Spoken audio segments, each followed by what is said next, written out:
Bom, meus amigos, sejam bem-vindos ao programa Carlos Campos. Nós estamos aqui recebendo a doutora Edilene, né, uma amiga nossa e advogada, e ela vai estar falando sobre uma questão muito importante: problemas em condomínio, é possível evitar? Recebemos muitos e-mails no e-mail do canal querendo que a gente fale sobre esse assunto. E está aqui a doutora Edilene, né, para estar dando algum esclarecimento. E aí, doutora, é possível evitar problema em condomínio?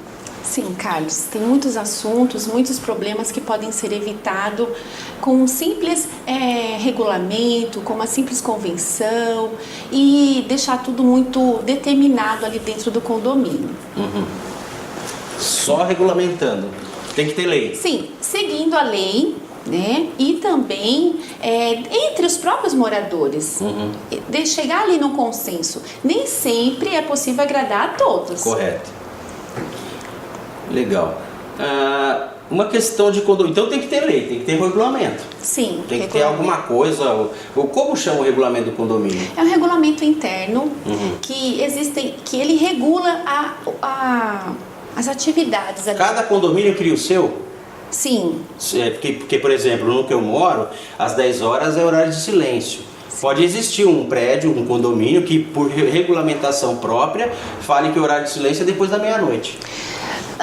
Nem sempre, desde que ele não... Esse regulamento, ele pode sim sair fora de um padrão, porém ele não pode incomodar os vizinhos, as pessoas que moram em volta desse condomínio. Do prédio. Tem que ter tudo um bom senso, sim. Ah, tá. Então não adianta no meu prédio lá a gente mudar o regulamento e falar, não, até meia-noite pode ter som alto, porque vai incomodar os vizinhos. Sim, e aí vai criar um problema. Se incomodar os vizinhos em volta desse condomínio, sim, vai ter que ser modificado, não vai poder. Entendi. E outra questão, né, relacionada a condomínio, o síndico, ele tem que estar à disposição do condomínio 24 horas, porque tem muito síndico. No meu prédio, por exemplo, o síndico mora no prédio. Ele tem que estar à disposição do condomínio? Não, não é assim que funciona, até porque ele tem vida, né? Tem vida própria. O síndico também tem o seu momento ali de descanso, de lazer, e necessita ter ali que fique disciplinado os horários em que ele está atendendo ali os moradores. Sim, ele pode deixar claro na assembleia, no regulamento interno, deixar ali os horários de atendimento. E fora desse horário, ele deixar alguém que fique à disposição. Mas isso nem tem que estar regulamentado. Isso. Nem sempre ele vai estar ali. Às vezes ele nem está no condomínio, saiu. Então fica alguém, por exemplo, o zelador, enfim. Fica ali tudo, mas ele realmente nem tem como, né? 24 horas, 24 horas à disposição. E esse síndico, ele pode ser destituído? Sim, ele pode ser, sim. E como isso é feito? Como isso é feito em assembleia. Convocado uma assembleia e por a maioria absoluta, 50 mais 1, ele pode ser destituído, sim. E na destituição desse síndico tem que ser instituído um outro síndico? Sim. Aí ele é destituído naquela assembleia, todos, né, vão votar e convocada uma nova assembleia para a eleição de um novo síndico. Correto. Que pode ser um morador, pode ser inclusive um síndico profissional. É contratado esse síndico profissional para gerir aquele condomínio.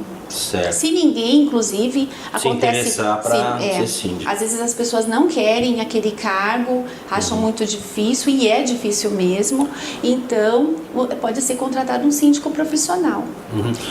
A administradora, ela pode assumir o papel de síndico do prédio? A administradora? Não, Carlos, ela não pode assumir esse papel. Só o síndico eleito, né, pelos moradores, em assembleia, como eu disse, é que tem ali o papel de gerente daquele condomínio. É uma espécie de gerente eleito pelos moradores. A administradora é uma empresa contratada pelo síndico, até porque ele não pode fazer todas as funções ali dentro. Então, essa administradora, ela vai emitir boleto, ela vai contratar profissionais mediante autorização do síndico. Para fazer manutenção. Ela recebe ordens do síndico. Portanto, ela nunca vai fazer o papel do síndico, jamais. Correto, ela auxilia então o síndico a manter uma certa ordem no condomínio. Sim. E já que estamos falando de administradora, né? O condomínio pode divulgar uma relação de condôminos inadimplentes? Pode divulgar isso? Olha, Eu estou devendo lá no prédio, no condomínio, e eles vão divulgar o meu nome. O Carlos é o cara que não está pagando as contas. olha, essa é uma questão muito complicada, porque isso gera aí um dano moral dependendo de onde é colocada essa relação de inadimplentes. Correto. Lá no prédio tem um quadro de avisos, dentro do prédio. Os avisos das questões de reunião, questões de desligamento de água para manutenção, essas coisas ficam lá no quadro. E eles podem colocar meu nome lá, o apartamento tal, tá devendo? Não, isso não pode acontecer. É bem claro que esse tipo de atitude gera sim um dano moral.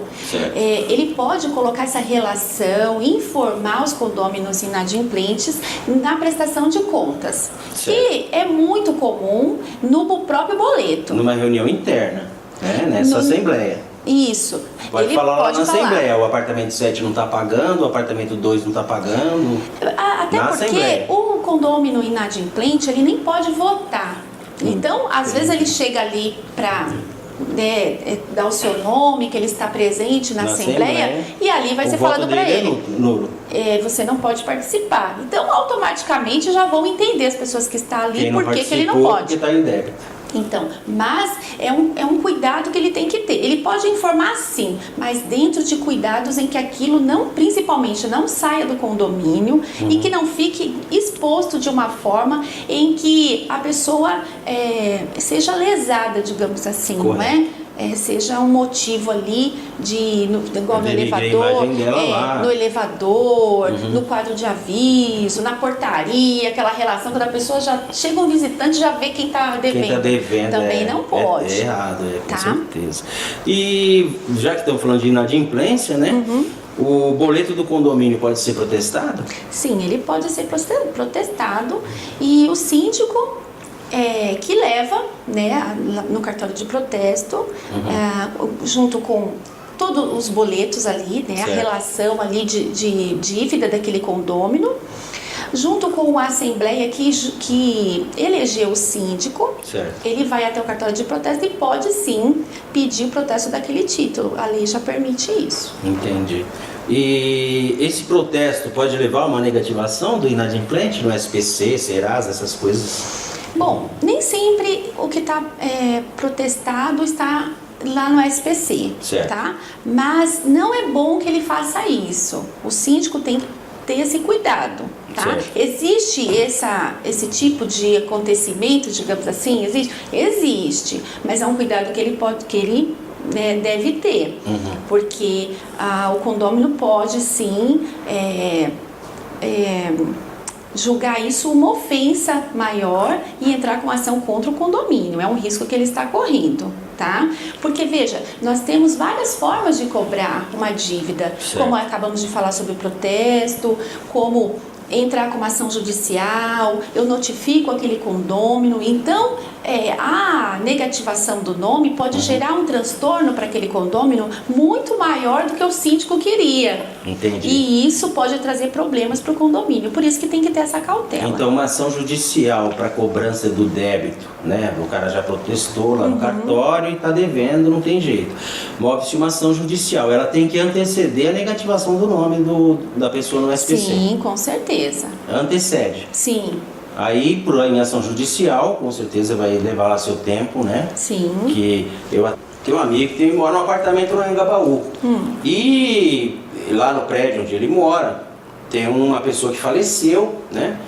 E deixou lá o apartamento, um sobrinho, alguém, um parente da pessoa, tá no apartamento e não paga condomínio praticamente há 10 anos, pelo que eu entendi. E é um negócio meio demorado, né?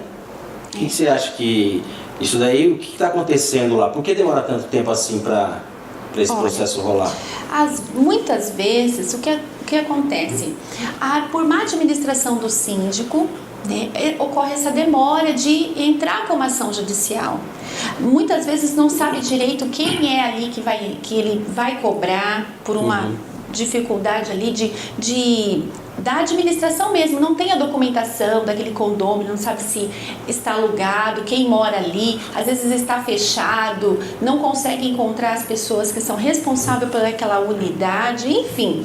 Existe ali várias dificuldades que pode acontecer. E por isso essa demora de entrar com a ação. Depois que entra com a ação, agora está mais fácil, depois do novo CPC, está mais fácil Peraí, doutora, novo o quê? o novo CPC, que é o CPC? Código de Processo Civil. Código de Processo Civil. Isso. Certo. Em 2015 Houve uma mudança. houve uma Em 2015. mudança e essa mudança trouxe aí uma rapidez na cobrança do condomínio, Certo. tá? Da dívida de condomínio. E o que acontece? Antigamente, talvez por isso que tá difícil, primeiro se entrava com uma ação para provar que aquele condomínio estava devendo Certo. referente àquela unidade. Hoje não, hoje eu já entro direto, né, o condomínio entra já com uma ação falando, olha, fulano está devendo e pronto, o juiz não vai analisar se é aquela pessoa, se não é, ele já manda citar e cobrar o valor. Por isso que está mais rápido hoje. Mas antigamente, né, antes dessa mudança, estava demorado. Pode ser também um dos motivos. Com certeza é antigo, porque o apartamento dele lá é muito antigo. Era um Agabaú, né? Imagina que é condomínio, né, muito antigo mesmo, né? E quem é responsável pelo pagamento do débito condominal na unidade financiada, retomada pelo banco? Bom, quando acontece, existe ali 2 pagamentos. Vamos imaginar que naquele condomínio existe o valor que ele vai pagar mensal sobre, né, a cobrança do condomínio ali, tá? E existe, quando é uma unidade financiada, financiei um apartamento, eu vou pagar para o banco mensalmente também aquele valor que eu financiei. Tá? Certo. Então temos dois valores pagando mensalmente. Se eu não pago o financiamento no banco, né, não pago o banco tem ali o direito de buscar aquele bem. Certo. Na verdade, o banco quer o dinheiro, mas se ele não tem dinheiro, ele tem o apartamento como garantia. Correto. E ele vai atrás desse imóvel. Na falta, na ocorrência disso, o que acontece? O banco que vai ser o devedor ali agora. Do condomínio. Então, o banco que vai dever condomínio, tá? Porque ele é o proprietário Tomou agora. o imóvel lá da pessoa e tal. Então, é por isso que tem que tomar cuidado com essas feirão de imóveis e tal, que foi retomado pela Caixa, né? A gente vê muito propaganda disso. E eu vou lá e compro um imóvel desse, né? Da Caixa. Certo? Que retomou de um inadimplente aí, e o imóvel ficou lá fechado 2 anos, um exemplo. Sim. Aí ficou com dívida de condomínio de 2 anos. Sim. Correto? Aí eu vou lá e compro do banco. Refinancio, sei lá, não importa a forma que eu comprei. Esses 2 anos de débito que ficaram antes de eu assumir a compra do imóvel, o condomínio vai cobrar de quem? Olha, eu acho difícil ficar todo esse tempo. Um exemplo só. Mas numa suposição, sim, quando você vai comprar um bem, né, vai fazer ali um arremate de um bem, né, por leilão, o que acontece? Já é discriminado as dívidas, se ele tem dívida com IPTU, se ele tem dívida com condomínio. E quem assume essa dívida? Então, isso está discriminado. Quem compra, assume. Então, por isso que ele já vai comprando sabendo que ele tem aquela dívida. Pera aí, eu vou lá comprar um apartamento da Caixa. Aí tá lá naquele feirão da Caixa.